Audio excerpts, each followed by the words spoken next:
Le procès en appel de la mort de la petite Fiona, les accusés clament toujours leur innocence. La mère de la fillette et son ex-compagnon ont pris la parole hier pour le premier jour du procès devant les assises de Haute-Loire. Non, ils n'ont pas tué Fiona. Ils se sont ménagés l'un l'autre, donnant l'impression de prolonger leur pacte du premier procès il y a un an. Jean-Luc Boujon est au Puy-en-Velay pour Europe 1. Deux accusés, mais une même ligne. Berkane Makhlouf et Cécile Bourgeon ont affirmé chacun leur tour hier qu'ils n'étaient pour rien dans la mort de Fiona. C'est d'abord le beau-père qui a martelé qu'il ne touchait pas aux enfants. C'est verrouillé dans ma tête. En plus, c'était un ange, cette gamine. Moi, je n'ai jamais maltraité mes enfants, a de son côté expliqué la mère.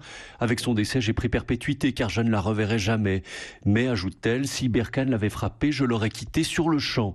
D'une phrase, elle dédouane son ancien compagnon qui ensuite vient à son secours en affirmant: tous ensemble, avec Fiona, on a eu des moments de bonheur. Insensiblement, le pacte entre les deux se remet en place comme il y a un an, observe maître Marie Grimaud, avocat de l'association de défense des enfants innocents en danger. Le pacte, il est là, c'est un pacte de non-agression. Ce pacte, il doit être cassé par tout moyen. Ça va être l'œuvre de tous les avocats de la partie civile pendant 10 jours. En tout cas, les cartes sont abattues dès la première journée et ça, c'est plutôt bien. C'est-à-dire qu'on a une parole dès le premier jour et on va pouvoir travailler dessus, ce qu'on n'avait pas à la première instance. Donc les contradictions, les incohérences vont pouvoir être levées plus tôt. Et peut-être même dès aujourd'hui avec les témoignages des proches des deux accusés, amis et membres de leurs familles respectives. Le Puy-en-Velay, Jean-Luc Boujon, Europe 1.